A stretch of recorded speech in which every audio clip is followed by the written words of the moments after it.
All right, away. Well, thank you everybody for coming and attending and pouring into your business. We got Nate, Elgin, myself, and everyone here just joining and learning about what's going on and wanting to help everybody out. So today we're going to do a little bit more question and active answers, some interactive things, what's going to work with you, help push your business forward, and also touch on some of the new forms and things going on. So I'm going to let anybody kick it off, or Nate or else, do you have anything to start off with, or should we just jump right into some I what's know going on? Fanny and I just had I've got I got a listing right after this, and it was the first time that I've used the new form. Have you guys checked it? I mean, I'm sure you've checked it out, yes. And then I guess they said that they're going to change the residential listing agreement next month. It's going to change again. Have you guys heard that as well? Yeah. That's what Fanny's been hearing. It's a little bit confusing as far as the way the commission's written out, but I guess there's a 20-minute video from the guy from NAR. I know we posted in our Slack that explains it all, and I know we're having training on it. Fanny's doing the agents downstairs right now. She's already taught me, and then we're going to do it again tomorrow so we make sure everybody knows. So Which one are you? Which one, Nate? Are you using the one from Car? Or are you using the one from EXP? so here's my listing agreement here. So this is the car one, and now it's changed. And then what I did, because this will be my first time sitting with someone, I actually inserted, because the first two pages talk about commission. So you're supposed to write it from what I understand. You're supposed to put what your commission. So this one I'm still going in at 6%. So I'm putting here 3.5% to the listing agent. And then it has a box. What do you put if you sell it yourself? Meaning if you represent both parties. And I put an extra 1.5, so that will be 5. Is what I did on this one. And then on the second page, it says, "What are you willing to cooperate?" This is hard. What are you willing to cooperate with the agent broker? And I put up to 2.5%. So Fanny put the language, seller will consider offering concessions. That's the way she was told to write it. Seller will offer to buyer concessions up to 2.5% as needed. So I think from what I'm understanding, and I think we're all just winging it, right?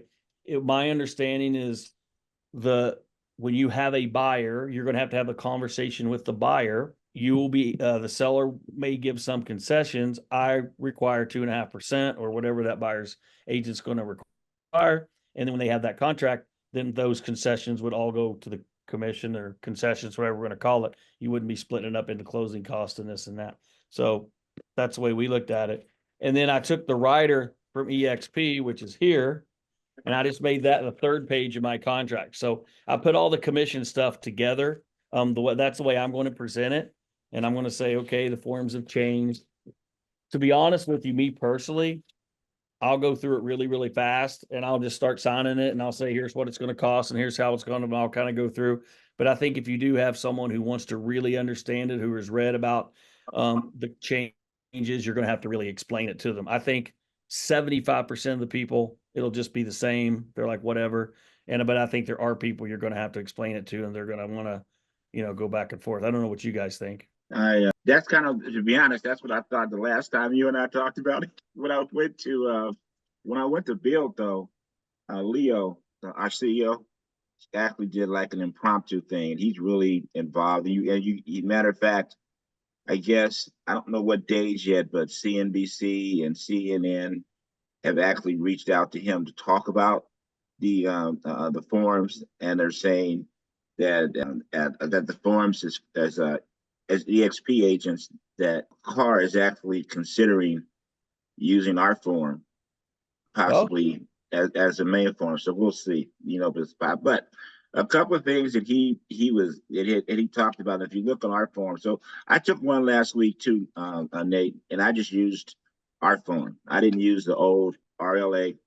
And but one thing that he was really, really emphasizing the words that we use when we're talking to the seller, and because he does not want, the only words he wants basically are saying that NAR wants or whatever the EXP is using is seller concessions. They don't want you to say buyers, you pay a buyer's broker or anything. Seller concession And in looking looking over the EXP form, they're basically, yeah, it looks like EXP stance right now is that technically, if we don't, if a buyer, if we're selling our own listing, that the buyer is still technically an unrepresented buyer, that they don't want us as listing agents representing a buyer at all. But the buyer then signs the buyer broker's agreement and whatever, you know, that says, and if we're going to give seller concessions, long story short, this has to be negotiated. But I'm in agreement with you that for me, as far as like the percentages and stuff, I plan on it being business as usual. I actually like the listing agreement that EXP has, because it was kind of just to the point on certain things. You talking about the writer? You're talking about the writer? Yeah, no, the actual, it's 4 pages. It's, and it just, I don't know if you'll be able to see mine, but exclusive authorization to sell, but it's 4 pages. And I was told that we should use the EXP listing agreement, the EXP, the addendum, the amendment, and the EXP Realty disclosure and acknowledgement of non-representation. Which are all seller forms. Yeah, I guess this amendment to the listing agreement is something we're gonna have to go back to our current listings and move after the 17th or right before the 17th, whatever they want an addendum. They want an amendment to that. But I was told, I actually asked Debbie and was told that we did not have to, and particularly in Sky Slope, they were not going to be requiring the CAR form if we used the EXP form. So, but also like Nate said, this thing is really fluid, man. It's gonna be hit and miss on a lot of stuff until things kind of settle in. And Leo himself said that he would not be surprised if this time next year there were different forms and different procedures and all that other stuff, because there's some other lawsuits, I guess, or whatever, that are possibly already brewing from the buyer's side of this thing. So anyway, I thought it was very interesting. I also just thought it was very interesting that at EXP right now we seem to be leading the pack. So we may have a jump on everybody. Some of the agents are starting to use our package as agent attraction stuff. Like particularly the small or independent brokerages, they are offering to show them the package, the forms that we have, and actually using it as an attraction tool, which I thought was pretty cool. Is it work from home? So, I'm sorry. Somebody's not on mute. Okay. I currently need work from home. I think it's Russo. I think it's, yeah. Oh, yeah, Deanna. There you go. Thank you. Yeah. So I don't know. That's just another thought that they're putting packages together and using them as actual agent attraction tools. There were quite a few agents that your Jesse Sagaro and some other people that names that might not mean nothing to you guys here right now, but they're people that are really active within the company and here within California, Southern California, as a matter of fact, doing some of these things. So anyway, that was actually amongst the other stuff, a big takeaway I got at LA Bill, because especially since it came from Leo. So I would, if you guys aren't, man, on YouTube and some of this stuff and just the EXP things, when you have time, just look at some of this stuff on your own.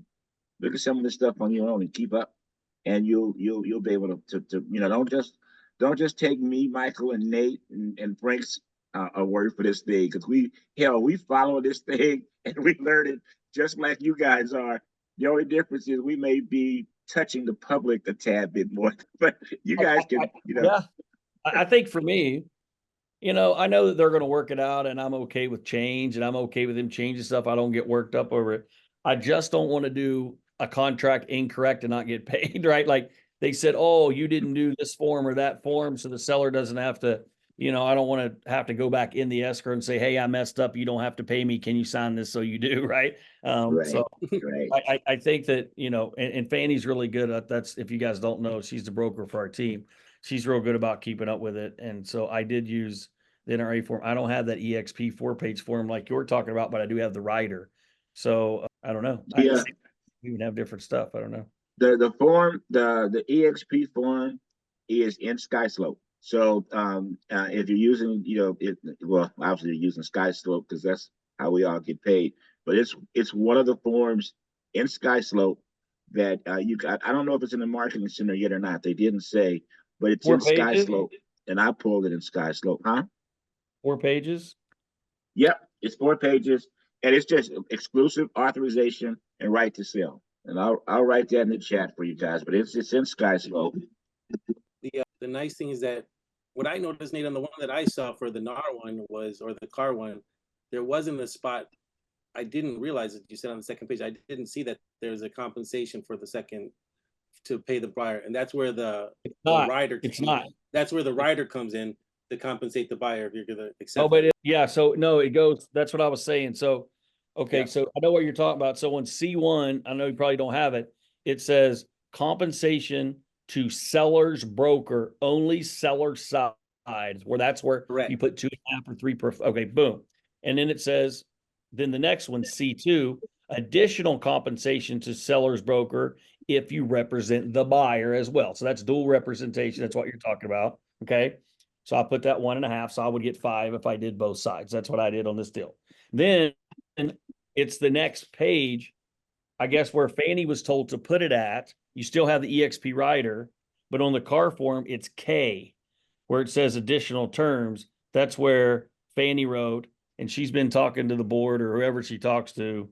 Seller will consider offering concessions. Seller will offer to buyer concession up to 2.5% as needed.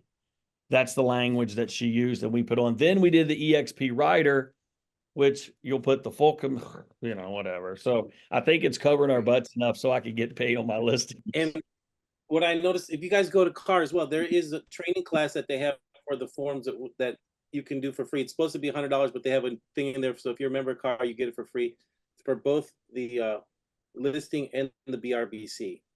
And so there's a course that you can take in there that's covered.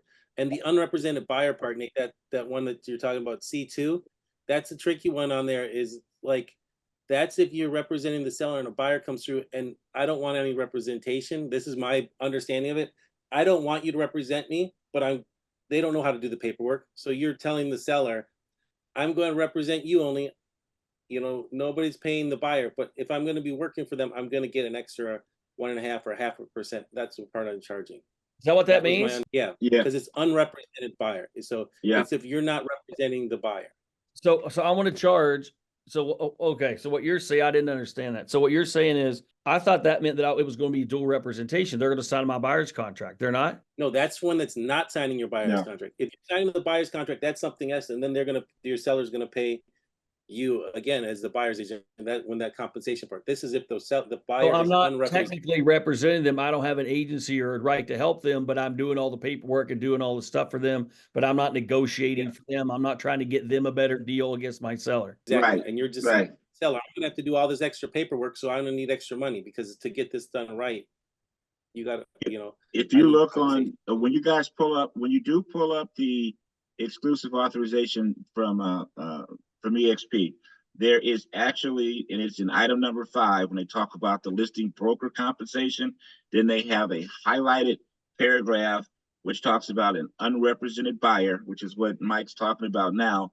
But right underneath that, in black bold letters, it says, notice, broker EXP does not share commissions with a buyer's broker. So this isn't right. So that's where the whole seller concessions part comes in. So, just as that, but those are one of the reasons why I like that form, though, because it says the way it says it. And I'm like, okay, so, it appears to be enough to protect us and to make sure that we still receive our compensation at the end. I'm not as worried about the compensation at the end. I figure it's going to be a little bit fluid. Heck, I don't know what the escrow companies know yet. So it's going to be interesting. It's going to really be interesting, but that's okay. I'm going to find out because I'm going to be selling houses.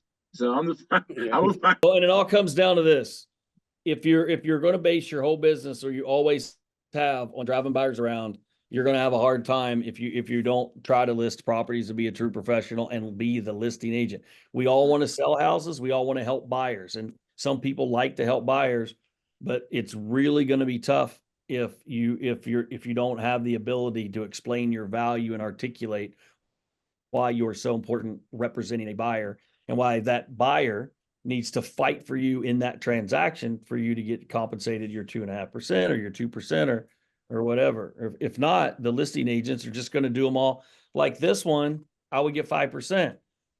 So if culture starts happening where they all just call the listing agents, well, you would just take a non-represented buyer. The listing agents are going to make all the money and the buyer's agents are going to make nothing. So I would really try to start listing houses like we should have in the first place, but that's what I do. So I'm not too worried, but if you're not, you really got to articulate that value, I also, go ahead, Mike. I'm sorry. Go ahead, Mike. And going forward as well, just because they made that change, you're not going to, as a buyer, if you're a represented buyer, you're not going to get into that situation as much though, because you're going to have the agreement. If I'm going to walk into a house that you have listed, Nate, my buyer has that agreement. I've already negotiated, hey, I'm getting compensated this amount if you're purchasing this house. There's a spot to say that they can't afford to pay me that amount. Well, then they know that they're either going to have to negotiate that with you or they're not going to be able to buy the house. Because Right. if that's already agreed upon, that's there. So it's, here's the money there, but at least you're going to have that part be covered. So Yeah, I think the buyer's agents are going to have to be, when we represent buyers, I look at it like buyers have taken advantage of agents for years, but I think agents kind of think they have business that they don't have. Because when I go to my team meetings now, I'll be like, everybody, how many buyer's agents agreements? It's kind of like, how many listing agreements do you have signed? How many buyer's agents? Because if you don't have a buyer's agent agreement signed, you have no client. Right. So you have to get them signed. So let's get them signed. So then you'll focus on the ones who will actually work with you, and you won't be as scattered with people who are kind of working with 3 or 4 agents at once and not telling you, because we all know that they do that. Right. Right. I also too, another strategy that I caught on to that I will probably adapt is, I know before when we talked about this maybe last week, was saying that when I'm representing buyers, is that I was going to call the listing agents first to see if the seller was offering concessions and and all of that, even prior to me showing it. I think that I'm going to change my strategy with that somewhere in, to remember this is fluid. I'm going to change my strategy somewhere in, as I get the buyer brokers agreements signed, and explain it to them, and explain to them that the goal is for me to get the seller to to pay the commission, to get a concession, is that on each of the offers, even versus even calling the listing agent. Now I'm not, like if it were, say, or Michael or Nate or somebody I know like that, I'm going to call them ahead of time and and kind of find out. But otherwise, man, if the buyer signs the buyer broker agreement, I'm going to show them the house. If they like it, I'm just going to write seller concessions as part of my offer. I'm just going to write them in, and if I write them in, the listing agent is obligated to present the offer, whether or not the seller told him or her not that they were going to do concessions. I'm going to put in the offer. It's just like putting in an offer for less than what they say they want. They say they want 500,000, and don't send me nothing else. Well, you know what? My buyer is offering you 490 or whatever it is. I'm gonna send it to you anyway. You can tell me no. So I'm going to take that approach. If I can get the buyer, I shouldn't say if, as I get buyers to sign the buyer broker agreements, I'm still going to show them houses that they like, and not necessarily quote unquote based upon whether or not there is whether or not I know that there's a seller concession. I'm going to write it in. I'm just going to write it in. That's going to be part of my negotiation each and every time. And then I just think that there'll be cases that the seller may say they don't want to pay, because when the seller thinks now, they're thinking, oh, I don't have to pay commission, because that's actually the way they want us to say that. They want us to say that you, as a seller, you're only required to pay your listing agent, and you're not required to pay a buyer's broker or whatever. They really want us to say that or stress that. So that's cool. There's going to be sellers that are going to be saying, oh, we ain't got to be there. It may not happen right now, but let's say we're 6 months or so down the line. There are going to be sellers that are going to be coming, well, I'm not going to pay any buyers, or Or even what I think would be more practical is they're going to say, well, I don't know how much concessions I'm willing to give, so I'm not going to agree to a certain percentage with you now. So what I'm going to do is on my net sheets, I'm going to put 2.5%, maybe I'll put 2.5, whatever, show them the differences. And then when we get the offers in, we'll negotiate at that particular point, and I don't know. That was one of the strategies that a couple of the agents that they were using or implementing. And I actually kind of like that. So I don't know. Well, what are your thoughts on that, you guys? Any of you guys? I like it. I like it. I like it because I think I'm going to be telling my personal buyers, I don't do a lot, maybe 5 or 6 a year. I'm saying, look, this is my fee. This is what I charge. This is what I'm worth.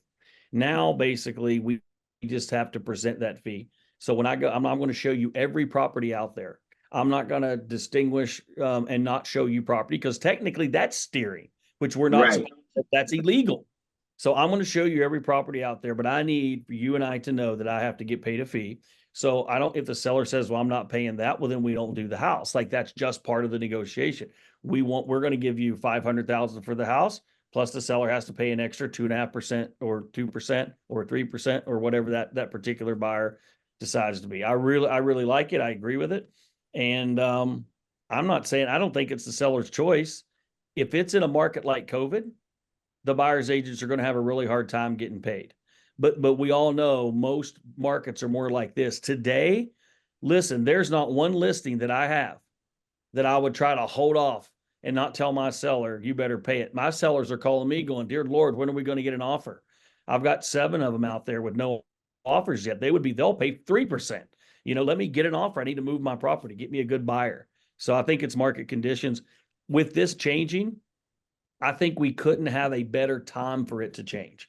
I'm glad it wasn't 2020, So 2024, it's a little softer, not so bad. Some houses still get multiple offers. Other houses not even getting showings. I got a guy right now with 5 points behind Magic Mountain. The builders are offering so many concessions. Am I ever going to be able to sell the house? Not one person seen it in 3 weeks. So what do? You got to lease it because I can't compete against the builders' $40,000 concessions, right? I agree with you. So it's slow. You've seen it slow down too, Nate. I've been seeing the same thing. We're talking about that in the team. So last week, we wrote an offer in the 900s in Pasadena, and there are 8 offers, but it was a condo. So there were multiple offers. We wrote the offer. We got it, but we wrote the offer. Tim on our team wrote in Copper Hill North for 900 and some, and it went to $1,030,000, and we lost it. Multiple offers on that house. And then, I don't know, there were 3 people in the team with multiple offers. But then I'm seeing some of my listings not even getting any showings and not selling. And I'm seeing other listings sell right away, and it's hit and miss, and it's all over the place. It's like a shotgun effect. So I think if you're in the San Fernando Valley, in the 6 and 7s, you got 10 offers, 15 offers. And if you're in the San Fernando Valley and you're I've got a couple for like 2 million, 2.2, 2.128, and 1.22, dead. And I've called all the agents, nothing, crickets. So it just depends on your market and where you're at. Castaic, forget it. I want to just add with that because I agree with you, Elgin. Everything's going to be, it's fluid and everything. But that idea of bringing that net sheet and making sure on their net sheet that you're including, that concession in the net sheet so that the seller's not shocked. And the bottom line, it's all going to be net, right?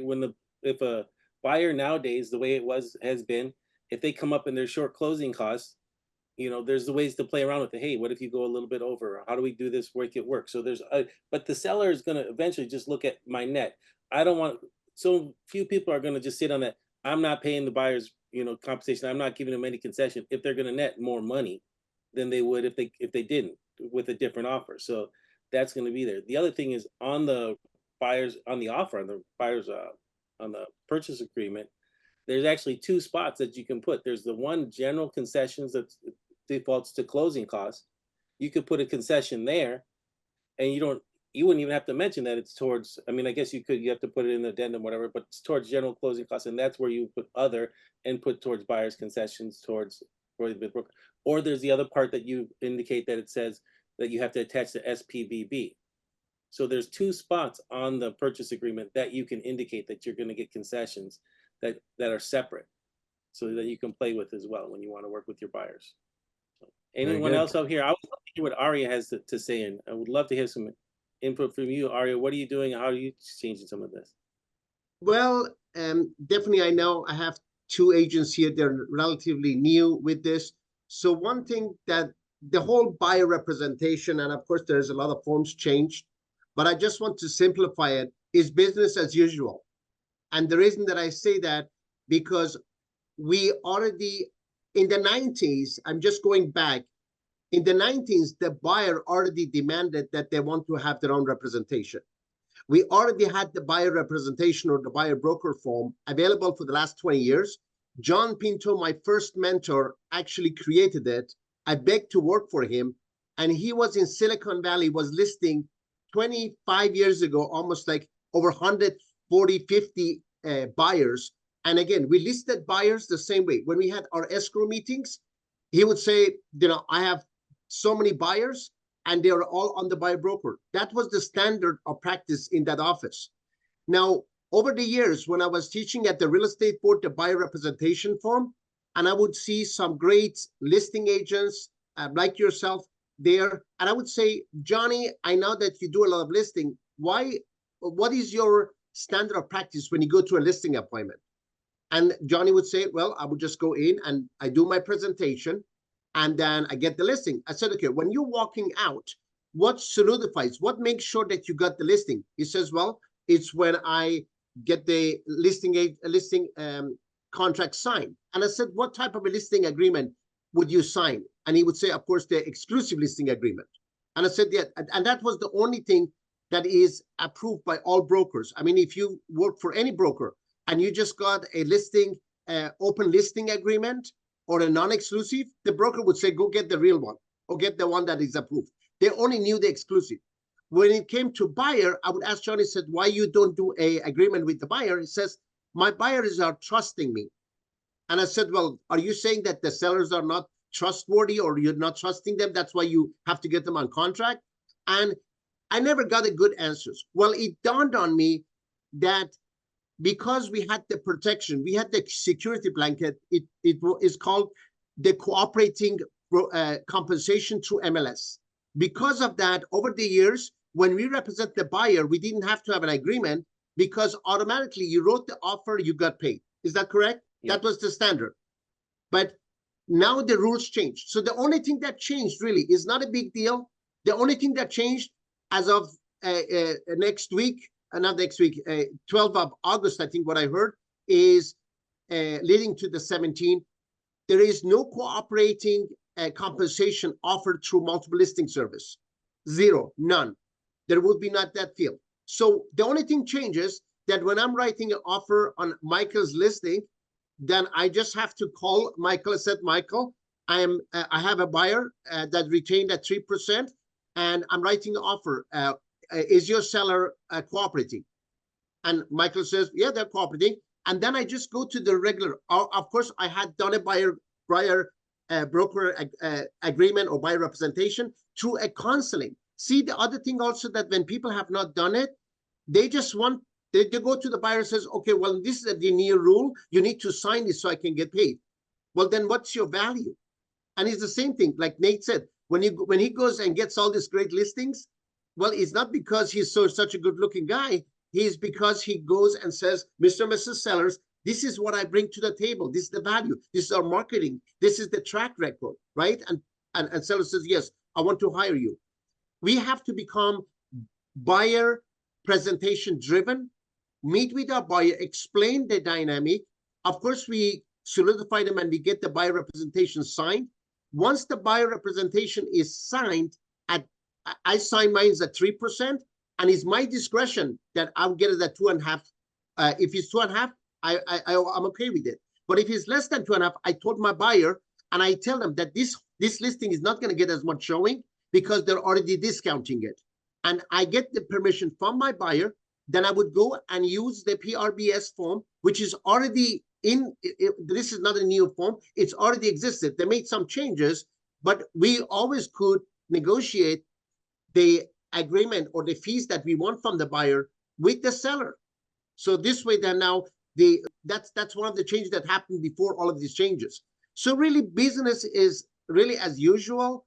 The only thing is that the listing agents like Nate, like Elgin, like Michael, like any of us, if you are a good listing agent, I think you're going to get this bull by the horn and you're going to do fabulous. You're going to do even better than you expected because you're going to get paid more because now you're negotiating. It's not going to be only 2% or 1% or a lousy compensation. You're actually going to go and negotiate, and the buyer allowing it because you signed the buyer representation. And the seller, as Nate said, they're not in a position. The sellers that says, I don't want to pay a buyer representation. I just want to pay you, Elgin, for listing the property. I don't care if, whatever the buyer has to pay their own. Well, they with the home sitting on the market a little bit longer. And eventually, unless they have a home that is Taj Mahal with gold knobs and it's a great neighborhood with a great price, then yes, of course, you don't have to even give a compensation and you're selling it. I understand that. But if you have a regular home that is a subpar, has the fair maintenance, and you uploaded already a pest report that is like 18,000, you need all of the cooperation that you need to get to that property sold. And I agree with Nate. We couldn't be in a better time because now the selling, it takes more of a skills. The property is not falling off the chart just because you listed it. So you need to do what it takes, hold open houses and do the diligence. So I think to sum it up, especially for the ones that they're brand new, don't worry about it. By the way, there is numerous classes with the new forms that CAR provides at no cost, but you want to get educated. You want to get know the forms. I put my number there if you have any question, but it would not be difficult. You just need to list buyers. And if you don't know it, just go and download the BRBS forms. That's basically the buyer representation form. It's like a listing agreement. And then pretty much just make sure you read through it. So when you're talking to a buyer, you do a presentation, you get them signed, and here you go. That's few words that I guess it took longer, but I just want to make sure the new people, that they're not getting wonders like, oh my God, what do I need to do? Everything changing on me. I just got my license. As a matter of fact, if you got your license, you're brand new, you couldn't be in a better place because it's new for all of us. You don't know any Yes, different. Exactly. Right. A couple things I just want to add on that. In the 6 months coming up, I think, like Elgin said, we're all going to see what happens in 6 months.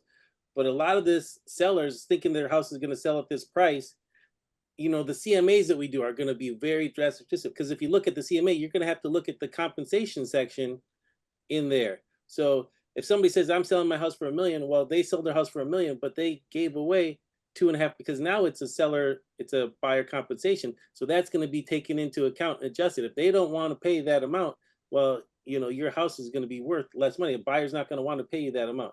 Another thing that we're to talk about in there is the buyer's representation agreement now is good for 3 months. That's the longest you can list a buyer.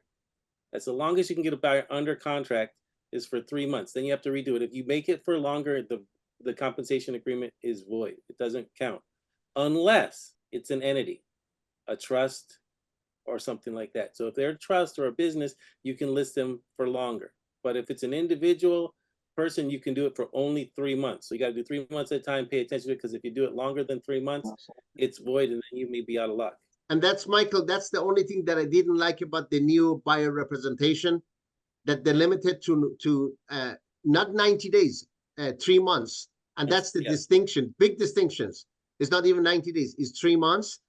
So therefore, then now you have to constantly renew it, because in a market that you're with the lower price point, especially first-time home buyers in the 300,000, 350, 400, which I deal with a lot of those. It's very hard within, 90 days 3 months comes and goes. And that's a little bit too short. I think that's eventually, I hope it gets changed, like the listing agreement, but so far, that's the only downside. I don't like that. It may get changed, but it also brings you buyers who are more to the point. I'm ready to go in the 3 months. So go ahead, Elgin. Oh, no, I was just saying Ari is right, but I ain't working with no buyers 3 months. They need to buy, refer them out, man. My car is not yellow. I am not driving nobody around. For 3 months. If they're not ready to go out and see property, right? If they're not ready to go out and see property and go to the next step, then why are you signing the buyer's representation agreement? You should have them ready to that point, and then you're ready to go, and so then you have the agreement. Well, and I think for listing agents, think about this, Elgin, and I know this is painful too, but I saw it coming. So I have started setting open houses every weekend. I know Elgin's going to punch me through the screen. You're right in the gut. But I started setting them because that's how I built my business. And I used to have so many deals and so many deals. Well, when you have experience, for us, that, you know, if there's ever a good thing for having experience, people are all going to come in non-represented. They're going to look, oh, I like the house. I want the house. Here, signed right here, boom, boom. And you're going to be walking out of there with a 5% purchase agreement too. So I can see it just happening that way. If you look at the way, and I believe it's Australia, it feels like they're trying to push us this way. I don't know why they're trying to push us this way, and I believe it's Australia. You might correct me if I'm wrong, but it's one of the other countries where, there's not a lot of real estate agents. They're more like car dealers, meaning Elgin might have 42 listings. Michael might have 100 listings. I might have 22 listings, whatever. People go from agent to agent to shop the house that they like on a public site, and they deal with that agent, and they don't even have buyer's representation. Right. So luckily in this country, they're really, hopefully we can keep it. But when you start seeing stuff like this happens, your job changes, the whole team models change, right? Like for my team, they do mostly buying. I do mostly this. How's that going to pan out? There's a lot of different questions on how that's going to work. For me, if I get somebody come and want me to represent them, I'm going to try to get them to sign a buyer's agreement with one of my agents. So one of the people on my team, because that's on a 50-50 anyway. So I'll still get my listing in half, and then I don't have to deal with the representation on that side. And I don't have the clash when it comes to requests for repairs, when it comes to, because you're not technically representing, but they want you to, because everybody wants something for free. So I just think it's going to cause a lot of friction. So I'm going to try to only handle my listing side, not represent the buyers and give those buyers to my team members. That's what I'm going to try to do. So we'll see how it all works. So remember, everybody, the one cool thing, because I was showing my age to Aria, but they didn't have a buyer's broker agreement when I started. There was no buyer broker's agreement when I started real estate, because and I didn't have a lot of them signed. I got a whole script and all that on why I wasn't signing them, and a lot of it was because I was lazy and didn't want to be bothered with it. To be honest with you, it was like one more form, so I had a whole script on why I wasn't doing it. At this point, though, this is a requirement.